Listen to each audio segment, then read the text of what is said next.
स्नेहात्माओं, आनंद से भरकर इस जीवन को जीने का प्रयास कर रहे हैं। इस जीवन को कैसे हम ऊंचाइयों तक लेकर जाएं, इस जीवन को कैसे हम सार्थक करें, इस जीवन में कैसे हम अपने अंदर की उपलब्धियों को प्राप्त करें। जिस जैन धर्म में हमने जन्म लिया है, उस जैन धर्म की महानता को, उस जैन धर्म की उत्कृष्टता को हम कैसे पहचानें। कभी आप अतीत में जाकर देखें कि आज जो भी इस सृष्टि में चल रहा है, अगर इस देश का नाम भारत पड़ा है तो आप लोग अपने इतिहास को उठाकर देखें तो देश का नाम भारत क्यों पड़ा, मालूम है क्यों पड़ा? भरत चक्रवर्ती के नाम से भारत पड़ा। लेकिन आपने इसको कभी गौरव नहीं समझा। आप विचार करके रखना, मंदिर में हमारे भरत भगवान की मूर्ति है, उनका चिन्ह क्या होना चाहिए? भारत का नक्शा। सही है, हमने कई जगह मूर्ति बनवाई। जो मेरे जन्म स्थान पर एक नवग्रह तीर्थ बना है, वहां पर जब भरत भगवान की मूर्ति बनाई, आपको आश्चर्य लगेगा कि नीचे तो मैंने भारत का नक्शा दिया ही दिया है, लेकिन जो अष्टप्रातिहार आप बनाते हो, वो अष्टप्रातिहार में मैंने पूरे विश्व के नक्शे दिए। कहीं नागालैंड का नक्शा भी होगा वहां पर, और पूरे भारत का नहीं, भारत का तो नीचे चिन्ह दिया। कहां जापान, अमेरिका, पेरिस, लंदन, सब के नक्शे उस प्रतिमा में दे दिए। लोग कहें ये महाराज गजब है, लोग अष्टप्रातिहार देते हैं, ये महाराज तो नक्शे दे रहे हैं। क्योंकि हमारे भरत भगवान से ही पूरे देश का नाम भारत पड़ा। लेकिन हमने कभी इसको गौरव नहीं समझा। आज सृष्टि में जो कुछ भी हो रहा है, असी मसी, कृषि, शिल्प, कला, वाणिज्य, ये किसने सिखाया? किसने सिखाया? आदिनाथ भगवान। आप ख्याल करके रखो, जो भी संसार में व्यापार हो, बिजनेस हो, कुछ भी कार्य होता है, ये सब तीर्थंकर आदिनाथ हमें सिखा के गए। और आज इसके अलावा कोई कुछ कर नहीं सकता। उन संस्कृतियों को भूलते चले जा रहे हैं, जो संस्कृतियां हमारे जीवन में कहां से कहां तक पहुंचाई थी। ख्याल करके रखो, पहले के वो लोग थे जिनके पास अपनी भारतीय संस्कृति इतनी अच्छी थी कि सब कुछ वो अपने आराम से जीते थे, मस्ती से जीते थे। और एक ही व्यक्ति होता था तो पूरे घर का सारा खर्चा उठा लेता था। पहले एक कमाता था, पूरा घर खाता था, और आज पूरा घर कमाता है और फिर भी लाले पड़े हैं कि पेट भरता ही नहीं। क्यों हुआ?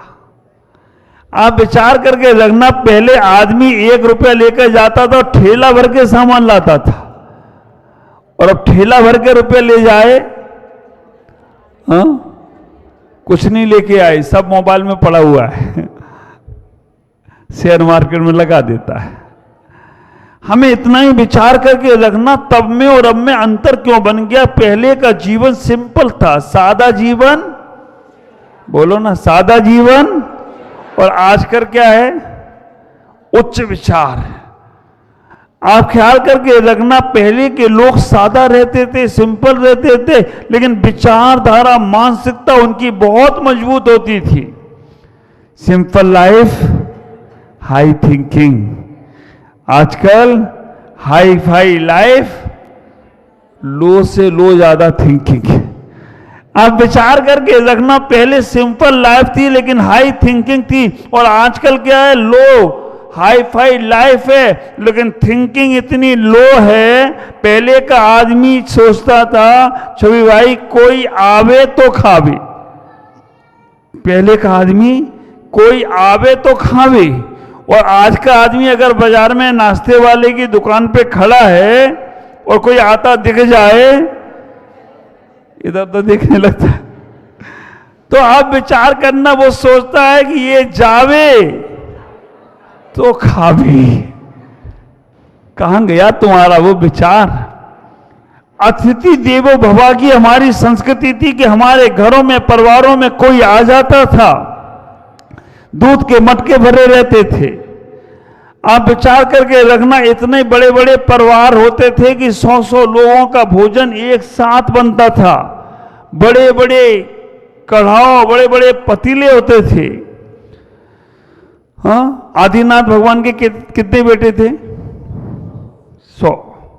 आप लोगों के कितने हैं? वो भी अभी है कि नहीं? पहले का जमाना था, घर में 8-10 बच्चे होते हैं अच्छे। पहले का जमाना ये था, घर में 8-10 बच्चे होते हैं अच्छे। इंदिरा गांधी आई, उन्होंने कहा हम 2, हमारे 2, माता पिता को फेंक दो। आप विचार करके रखना, पहले का जमाना था, 8-10 बच्चे होते हैं घर में अच्छे। इंदिरा गांधी आई, उन्होंने कहा कि हम 2, हमारे 2, और वो ये नारा केवल हिंदुओं के लिए लगा के गई हैं, बाकी के लोगों पे नारा चला ही नहीं।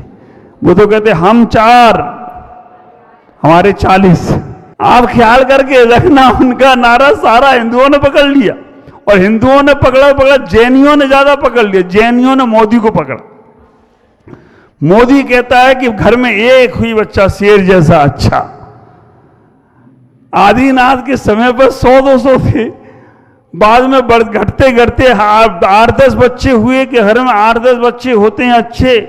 इंदिरा गांधी के समय पर हुआ कि घर में हम 2, हमारे 2, और मोदी के समय पे क्या हुआ? एक ही बच्चा शेर जैसा होता है अच्छा। एक ट्रैक्टर पे मैंने देखा था, उस पे लिखा था बच्चा ना बच्ची, नींद आई अच्छी।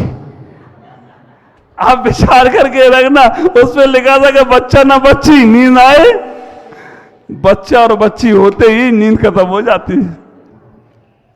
तो हमें इतना ही विचार करना, अपनी भारतीय संस्कृति को समझना है। तो जितना सिंपल रहकर जीवन जीना चाहो, उतना सिंपल रह के जियो। जितना हम दिखावे में जाते, और यहां नागालैंड में तो तुम दिखा ही नहीं सकते। अगर नागालैंड में यहां पर तुमने बाहर अपना कुछ भी वैभव दिखाया तो समझो गए काम से। लेकिन फिर भी आपका वैभव है, और वैभव को संभालने का प्रयास करो। मैं आपसे कहना चाहता हूं कि आप अपने जीवन में जितना सिंपल, जितना सादा रहोगे ना, उतना तुम सबके साथ उठ सकते हो, बैठ सकते हो। लेकिन जितना दिखावे का भाव आएगा, जितना दूसरों के अंदर स्टैंडर्ड का भाव दिखाने का प्रयास करोगे, तो आपको अपने हाव भाव भी बदलना पड़ेंगे। ख्याल करो, हमारा जीवन वो जीवन था, हमारे महापुरुषों ने कैसे अपने जीवन को बहुत आनंद के साथ जिया।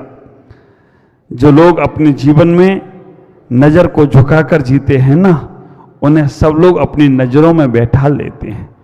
कहाँ है वो हमारा विक्की? नजर में रहते हो फिर भी नजर नहीं आते हो। अभी वो सुनाएगा अगर यहां पर होगा तो। आप विचार करके रखना, नजर में रहते थे फिर भी नजर नहीं आते थे। पहले शर्म थी बड़ों की, घर में, परिवार में, लेकिन आजकल सब शर्म खत्म। पहले के लोगों के अंदर इज्जत थी बड़ों की, आजकल वो इज्जत खत्म। ख्याल करो, क्यों? क्योंकि दिखावे का भाव आ गया। जो लोग अपने जीवन में अपने आप को देखने का प्रयास करते हैं, जो लोग आपको अपने जीवन में अपने आप को समझने का प्रयास करते हैं, दुनिया उन्हें समझने लग जाती है। जो लोग पलक झुकाकर बैठते हैं, पलक झुकाकर बात करते हैं, बड़ों से अदब से बात करते हैं, उनसे पूरी दुनिया अदब से बात करती है। जो लोग बड़ों के साथ बहस करते हैं, बदतमीजी से बात करते हैं, या उनकी आज्ञाओं को पालन नहीं करते हैं। मैंने जब गुरुदेव से पूछा, आचार्य भगवान गुरुदेव पुष्पवदन सागर जी महाराज, जो कुछ भी आज मैं बोल रहा हूं वो सब उन्हीं का है। आचार्य भगवान हमेशा कहते थे कि उन माँ बाप की बात कोई नहीं मानता है जो माँ बाप अपने माँ बाप की बात नहीं मानते हैं, या अपने गुरु की बात नहीं मानते हैं, अपने धर्म की बात नहीं मानते हैं। ख्याल करो, इतना ही विचार करना। जीवन में हम हमेशा बड़ों से रिस्पेक्ट के साथ बात करें। हम अपने जीवन में अपने आदर्शों को कभी भूले नहीं। पहले का जमाना वो था कि कभी भी कोई भी आसपास का लोग भी हो तो उसके भी कल्याण की भावना भाते थे, उनके घर भी हम व्यवस्था करते थे। लेकिन आज हम अपने परिवार वालों के बारे में भी नहीं सोच पाते हैं, परिवार वालों की भी व्यवस्था नहीं कर पाते हैं। कैसे जीवन चलेगा? ख्याल करना, जो लोग पलक झुकाकर जीते हैं, लोग उन्हें पलकों में बैठा लेते हैं, और जो पलक उठाकर जीते हैं उन लोगों की पलकें लोग निकाल लेते हैं। एक बात का हमेशा ख्याल रखना, पहाड़ों से नीचे गिरो तो कोई बात नहीं, समझ जाओगे, लेकिन किसी की नजरों से नीचे मत गिरना। एक वो भजन है ना, कौन सा वाला? नजरों से गिराना नहीं, चाहे सजा कितनी भी देना। ये भजन अपने को आते नहीं, ये लोग सुनाते हैं, सुनाएंगे आपको, लेकिन विचार करके रखना, नजरों से कभी गिरना नहीं, नजरों में शर्म रखना, क्योंकि नजर तुम्हारी फिरते ही दुनिया फिर जाती है। एक बार तुम्हारी नजर में अगर कहीं कुछ हो गया तो सब कुछ खत्म हो जाता है। ख्याल करके रखो, अपने जीवन में उस नजर को इतना पवित्र और पावन बनाने का प्रयास करो, क्योंकि नजर का उल्टा ही गणित है। दूसरों पर नजर रखोगे तो दुनिया तुम्हारी नजर से बचने का वास करेगी, और जब तुमने दुनिया से नजर हटा ली तो लोग तुम्हें अपनी नजरों में बसाने का प्रयास करेंगे। ख्याल करके रखना, जीवन का उल्टा गणित हो चुका है, क्योंकि दुनिया की तरफ भागोगे तो दुनिया तुम्हें अपने पीछे भगाएगी, और जब दुनिया से तुमने मुख मोड़ लिया तो दुनिया तुम्हारे पीछे पीछे भागने लगे तो कोई आश्चर्य की बात नहीं होगी। दुनिया के पीछे भागोगे तो दुनिया तुम्हें पीछे भगाएगी। दुनिया से मुख तो मोड़कर देखो। किसी शायर ने कहा है, भक्ति थी दुनिया जब तलब करते थे हम, भक्ति थी दुनिया जब तलब करते थे हम, जब से इसे ठुकराया पास आने को बेकरार है लोग, पास आने को बेकरार हैं। ख्याल करो, जीवन में इतना ही सोचना, जब तुम लोगों के पीछे भागते हो तो लोग तुमसे आगे भागते हैं, और जब तुम उनसे बचकर अपने आप में लौटते हो, सूरज से को पीठ दिखा के जाना। सूरज को तुमने पीठ दिखा के जाना, देखना तुम्हारी परछाई आगे आगे चलेगी। उस परछाई को तुम कितना भी पकड़ने का प्रयास करो, पकड़ में आने वाली नहीं है। और एक बार सूरज की तरफ मुख कर देखना शुरू कर दो, परछाई तुम्हारे आगे आगे चलेगी, और आगे आगे चलेगी। तुम जब चाहो तो परछाई के सामने हो सकते हो। गुरुओं से, बड़ों से पीठ दिखाकर जाओगे तो संकटों का सामना करना पड़ेगा, और एक बार उनके सम्मुख हो गए, संकट तुम्हारे पीछे अपने आप हो जाएं तो कोई आश्चर्य की बात नहीं होगी। इतना ही विचार करके रखना, इतना ही सोचना कि तुम्हारा जीवन बहुत अच्छा है। बहुत बात तुमने दिखावे के लिए जीवन जिया, घर में, परिवार में। अब जितना सादा, जितना सिंपल, जितना सहज बन सकते हो बनने का प्रयास करो। पानी की तरह तरल सरल रहोगे तो हर जगह रास्ता मिलेगा। हमारे जिनागम में एक से एक उदाहरण ऐसे बने हैं। आदिनाथ भगवान का जीवन को देखता हूं तो आदिनाथ भगवान जिन्होंने 83 लाख पूर्व घर में निकाले, उनके बेटे भरत चक्रवर्ती को देखता हूं। भरत चक्रवर्ती से ऐसे ही नाम नहीं पड़ गया इस पूरे जगत का। भरत चक्रवर्ती हमेशा अपने अंदर भावनाएं अच्छी रखते थे। यहां तक कहते थे कि 10 बजे वो रोज सुबह चौक पूरते थे। कभी कोई त्यागी वृत्ति आ जाए, कभी कोई संत प्रवृत्ति का व्यक्ति आ जाए, हम उसे पहले आहार कराएं, भोजन कराएं, उसके बाद भोजन करें। मैं आपसे कहूंगा आज इतना ही कि आप अपने जीवन को व्यवस्थित बनाने का प्रयास करें। हमने बहुत दिखावे का जीवन जी लिया, और वास्तव में दिखावे के जीवन में हमें बहुत मेहनत करना पड़ती है, लेकिन सिंपल सादा जीवन में कोई हमें मेहनत नहीं करना पड़ती है। और जो लोग दिखावे का जीवन जीते हैं, उनकी अगर कोई प्रशंसा ना करे तो जितना उनने दिखावा किया उससे ज्यादा कष्ट होता है। और अगर सादा सिंपल जी रहा है, कोई प्रशंसा करे या ना करे, वो अपने आप में मस्त में रहता है। आप ख्याल करना, सज धज कर जब निकले और कोई ने तुम्हें पूछा नहीं तो कितना कष्ट होता है। आप ख्याल करके रखना, सज धज कर निकले और कोई पूछा नहीं तो कितना कष्ट होता है। और सिंपल से निकल गई, पूछा तो ठीक, नहीं पूछा तो ठीक, तो तुम्हें जीवन का आनंद बनता है। आपसे इतना ही कहूंगा कि आप अपने जीवन को उस परम तत्व को पाने का प्रयास करें, क्योंकि वो सब तुम्हारे पास में है, तुम्हारे जीवन में है, तुम्हारे साथ में है। हम बाहर की जितनी सुंदरता लाते हैं वो बाहर ही छूट जाती है, और नेचुरल सुंदर लाते हैं तो ख्याल करना। एक बात बताओ, महिला सुंदर होती हैं या पुरुष सुंदर होते हैं? हाँ, ख्याल करके रखना, महिला सुंदर होती है या पुरुष सुंदर होते? आप देखना, मोर और मोरनी को देखो आप, पंख मोर के हैं या मोरनी के? मोर के हैं, मोरनी के नहीं है। मोरनी तो बिना पंख की है। मुर्गा के ऊपर कलगी लगी है, मुर्गी के ऊपर लगी है? मुर्गा पे लगी है, मुर्गी को कलगी की जरूरत ही नहीं है। आप विचार करके रखना, मोर को देख ले या मोरनी को। हमारे ग्रंथों में लिखा है श्रृंगार की आवश्यकता अगर है तो पुरुषों को है, महिलाओं को क्या श्रृंगार की जरूरत है? लेकिन आजकल उल्टा हो गया, पुरुष बिल्कुल श्रृंगार वाले हो गए हैं और महिला बिल्कुल श्रृंगार की नहीं रही। क्यों? पुरुष जब चाहें तो अपना मुंह धो सकते हैं, महिलाएं तो मुंह धो सकती हैं हमेशा अपना। ये महामाया छुपा रही है, देखो मुंह अपना। महाराज कहीं बोल ना दे कि मुंह धो क्या। ख्याल करके रखना, क्योंकि पुरुष अगर नाई की दुकान से पुरुष निकलता है तो जाके तुरंत नहाता है, और ब्यूटी पार्लर से कोई महिला निकले तो श्रृंगार कौन?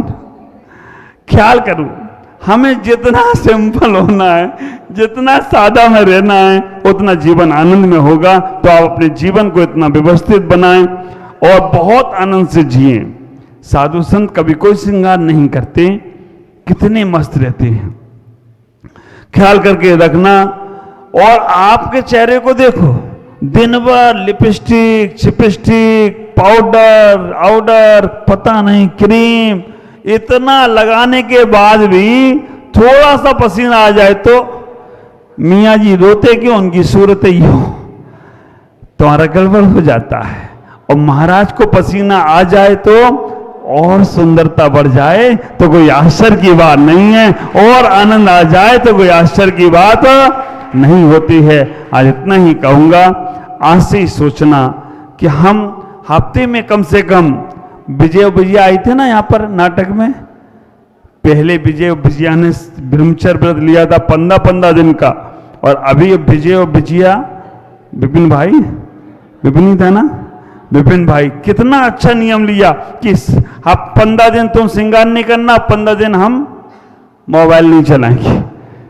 ऐसा कुछ नियम बनाओ, ऐसा कुछ जीवन बनाओ, तब तुम्हारा जीवन आनंद में होगा। आज इतना ही। ओम नमः जय गुरुदेव।